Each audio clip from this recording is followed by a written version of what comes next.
Hello friends, आज हम निखिल सचान द्वारा लिखी गई यूपी 65 किताब की समरी करने वाले हैं दोस्तों। तो आप अगर हमारे चैनल पर नए हैं तो हमारे चैनल को जल्दी से सब्सक्राइब कर लीजिए, क्योंकि हम किताबों से जुड़ी जानकारियाँ, उनकी बुक समरीज और उनके बुक रिव्यू लेकर आते रहते हैं दोस्तों।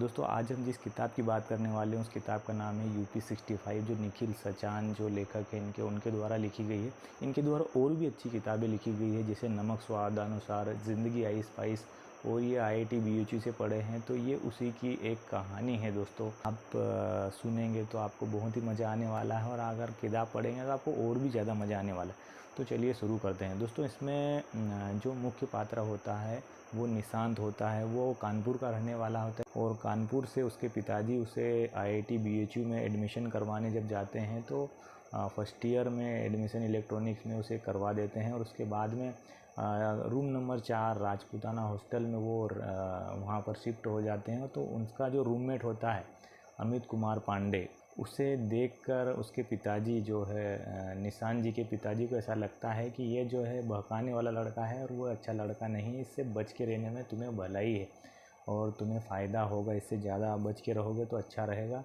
क्योंकि ये बहकाएगा तुम्हें और पढ़ने नहीं देगा। उसके पिताजी को ऐसा लगता है, और ऐसी हिदायत उसे हर रोज़ फ़ोन पर भी देते रहते हैं। कॉलेज में और भी बाकी उनके दोस्त यार रहते हैं, उनके दोस्त यार बनते हैं। उनका नाम होता है विवेक, अखिल और मोहित। उनके दोस्त यार बन जाते हैं दोस्तों वहाँ पर। निशांत जी होते हैं वो बहुत ही संस्कारी लड़के होते हैं। वो जब भी सुबह उठते हैं तो अपने माता पिता के पैर छुए बिना अपने दिन की शुरुआत नहीं करते। वो उस तरह के संस्कारी होते हैं और माँ बाप की बात मानने वाले, और ज़िंदगी में आगे पढ़ लिख के आगे बढ़ने वालों में से होता है। लेकिन वहीं जो अमित कुमार पांडे जी होते हैं, उनको लगता है कि ज़िंदगी जो है सिगरेट की तरह होती है, उसे आज जी ले तो अच्छी बात है, नहीं तो ये जल तो वैसे भी रही है। और ऐसी ही सोच ये बाकी उनके दोस्त यार भी रखते हैं। और वहाँ पर एक 16 नंबर कमरा होता है जो राजपूताना हॉस्टल में, वहाँ पर उन सारे लोगों को ऐसा लगता है कि ज़िंदगी आज जी लो। और वहाँ पर ताश के पत्ते मिल जाएंगे, वहाँ पर द्रसोबा की मैगज़ीन्स मिल जाएगी, और वहाँ पर सिगरेट्स मिल जाएगी, वहाँ पर दारू की बोतलें मिल जाएगी। वो सारी तरह की चीज़ें जो है वहाँ पर 16 नंबर रूम में मिल जाएगी दोस्तों। लेकिन शुरू में जो है निशांत जी वहाँ जाने से कतराते हैं। अमित कुमार जो है होते हैं, अमित कुमार पांडे जी होते हैं, वहाँ पर 16 नंबर से बहुत ही अच्छे घुल मिल जाते हैं। लेकिन निशांत जी वो उसे बच के रहना चाहता है और पढ़ाई करना चाहता है। लेकिन वो भी धीरे धीरे उनके दोस्तों यारों के साथ उनकी बातों में आके उनके जैसा बन जाता है, और उनकी कई बातों के अनुसार चलने लग जाता है। और तभी जो है वहाँ पर एक कबाड़ी वाला भी होता है। वो कबाड़ी वाला जो होता है वो पूरा जो BHU होता है उसका गूगल, विकिपीडिया, अमेज़न सारा होता है दोस्तों। वो कैसे, उनको किसी भी लड़के लड़कियों को अगर पुराने पेपर चाहिए तो वो दिलवा देगा, कूलर चाहिए तो दिलवा देगा, किसी लड़की के नंबर चाहिए तो वो भी दिलवा देगा। कबाड़ी वाला जो होता है वो पूरी तरह से पूरा BHU का गूगल होता है दोस्तों। तो कहानी फिर ऐसे आगे बढ़ती है कि समय निकल जाता है, और निशान जो होता है वो भी उन लोगों के साथ पार्टी करने लग जाता है, वहाँ पर पीने लग जाता है, उन लोगों के साथ बैठने लग जाता है। एक दिन ऐसा होता है कि वो घाट पर जब जाते हैं, घाट पर जाते हैं तो उसे एक लड़की मिलती है। वो बहुत ही खूबसूरत लगती है। उसे लगता है कि ये जो लड़की है वो उसकी जीवन संगिनी है, और बहुत ही अच्छी लड़की उसकी तुलना में और लड़कियां कुछ भी नहीं हैं, और वो जो है बहुत ही खूबसूरत लड़की है। तो वो अब वहाँ के जो BHU के गूगल बाबा होते हैं उससे वो नंबर निकाल लेते हैं। और एक दिन जब निशांत और बाकी लोग जब पार्टी कर रहे होते हैं तो निशांत जी को ज़्यादा चढ़ जाती है। निशांत जी अपने होश खो बैठते हैं, तो उसके मोबाइल से उस लड़की को जो है, उसका नाम होता है शुभ्रा, और वो दूसरी ब्रांच से होती है। तो उसे मैसेज, आई लव यू का मैसेज भेज देते हैं, और उसे 8-10 मिस कॉल भी दे देते हैं रात के 2 बजे। और सुबह जब उसे पता चलता है निशान को, तो उसे बहुत ही अजीब लगता है, और वो चिल्लाता है अपने दोस्तों को, यार मैं कहाँ फंस गया तुम्हारे बीच। मैं अच्छा खासा पढ़ाई कर रहा था, लेकिन तुम्हारे बीच आके मेरी लाइफ जो है पता नहीं क्या हो रहा है, और तुमने ऐसा कर दिया, मुझे बहुत मार पड़ने वाली है। और इसी बीच जो है इसी बीच जो खबर जो है पूरे बीएचयू में फैल जाती है और सब अपने अपने हिसाब से उस बात को जोड़ तोड़ के कहने लगती है। तो उस ब्रांच के जो शुभ्रा जो होती है उस ब्रांच की मेटलर्जी ब्रांच के लड़के जो है उनको पता चलता है, तो वो झगड़ा करने के लिए आ जाते हैं और यहाँ से इनके दोस्त यार भी चले जाते हैं। तो बात कुछ आगे बढ़ती है, बात कुछ आगे बढ़ जाती है और बहुत बड़ा मैटर हो जाता है। तभी शुभ्रा को जब पता चलता है कि कुछ ऐसी बात हो गई, तो वो मैसेज करके कहती है कि मुझे तुमसे मिलना है और मेरी वजह से ही जो है इतनी बात आगे बढ़ गई है, तो मैं माफ़ी मांगती हूँ, ऐसा कहती है। और वहाँ से उनकी बातचीत शुरू होती है, उन दोनों का मिलना होता है और उन प्यार की शुरुआत हो जाती है, उन दोनों के प्यार की, और वो मिलने लग जाते हैं और एक दूसरे को जानने लग जाते हैं दोस्तों। उसी समय कॉलेज का समय आगे बढ़ता है, तो वहाँ पर एग्ज़ाम की डेट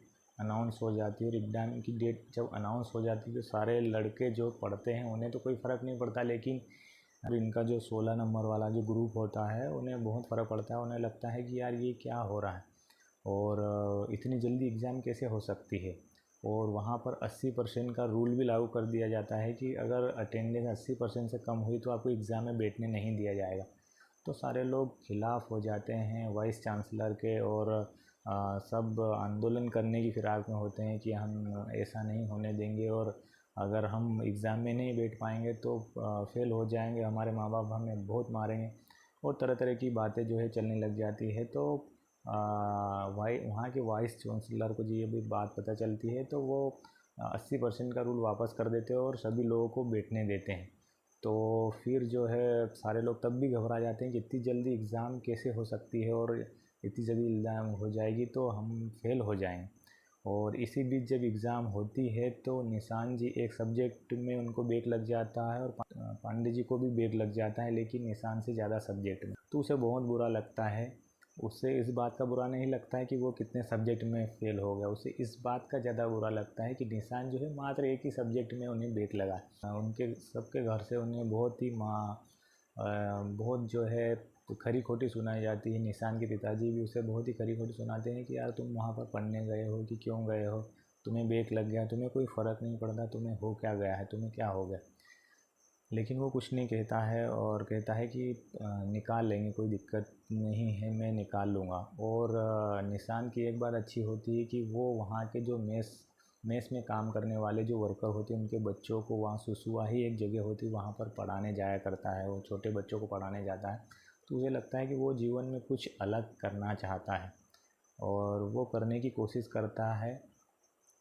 और इसी बीच जो है एक डिबेट होता है, उस डिबेट तरह तरह के जो बच्चे जो है भाषण देते हैं, तो निशांत और पांडे जी भी वहाँ भाषण देते हैं। तो उनकी बात कुछ ज़्यादा फैल जाती है और पेपर वेपर में छप जाता है और आंदोलन करने लग जाते हैं सरकार के ख़िलाफ़। तो उनके जब माता पिता को पता चलता है तो वो बहुत ही नाराज़ होते हैं और कहते हैं कि ये तुम किस काम में लग गए हो। लेकिन तभी जो है शुभ्रा जो है वो भी परेशान हो जाती है कि निशांत तुम ये क्या काम करने लगे हो। उसे बड़ी चिंता होती है कि अगर निशांत ऐसा तरह तरह की चीज़ों में अगर इन्वॉल्व होगा तो उसका करियर कैसा वो बना पाएगा। लेकिन वो चाहता है कि वो जीवन अपने हिसाब से जिए और इसमें कोई गलत वो नहीं कर रहा है कि सिर्फ आवाज़ उठा रहा है, वो ऐसा समझाता है। लेकिन शुभ्रा नहीं मानती और कहती है कि इन सब चीज़ों से तुम दूर रहो। लेकिन तभी जो कुछ दूसरे जो लड़के होते हैं वो मामले को कुछ ज़्यादा आगे बढ़ा देते हैं और वहाँ पर झगड़ा शुरू हो जाता है। झगड़ा शुरू हो जाता है तो वहाँ पर निशान जी को सिर में चोट लग जाती है, जिसके कारण से वो सीधे अस्पताल पहुँच जाते हैं। सीधे अस्पताल में जब उसकी आँखें खुलती है तो सीधे अस्पताल में वो अपने आप को देखता है और सोचता है कि ये मुझे क्या हो गया, जबकि ये किसी और दूसरे लड़कों के द्वारा शुरू की हुई जो है लड़ाई होती है। लेकिन निशान की कोई गलती नहीं होती, लेकिन उसे वहीं से रेस्टिकेट कर दिया जाता है। तो वो घाट के पास में अपने एक दोस्त के पास में चले जाता है। एक व्यक्ति जो बहुत ही अच्छा उनका दोस्त होता है उनका, वहाँ पर चले जाता है और वहाँ पर किसी को नहीं बताता कि वो वहाँ पर रह रहा है, किसी को भी नहीं बताता है। और वो कहता है कि मैं जहाँ हूँ ठीक हूँ और वो लाइफ को समझने की कोशिश करता है और वो जानना चाहता है कि लाइफ क्या है और वो अपने हिसाब से जीने की कोशिश करता है। इसी बीच जब बाकी लोगों को पता चलता है कि वो वहाँ पर घाट के पास रह रहा है, तो वहाँ पर जब उनके दोस्त यारों शुभ्रा जाती है तो उसे बहुत चिल्लाती है और वो सारे लोग मिल के उसे एक खुशखबरी देते हैं कि तुम्हें जो है वाइस चांसलर ने वापस बुला लिया है और ये जो घटना हुई थी जिसके कारण से तुम रस्टिकेट हुई थी उन लोगों को पकड़ लिया गया है और उन्होंने गलती की है, तुमने कोई गलती नहीं की है। वो लोग बहुत मेहनत करते हैं और वाइस चांसलर के पास बार बार जाते हैं। रोज़ उनका यही काम होता है कि किसी भी तरह से उसे मना लें और निशान को जो है वापस कॉलेज बुला ले। तो वो इस काम में सफल हो जाते हैं और निशान भी लाइफ में जो नए लेसन्स होते हैं वो सीखने की कोशिश करने लग जाता है और यहाँ पर कहानी का द एंड हो जाता है।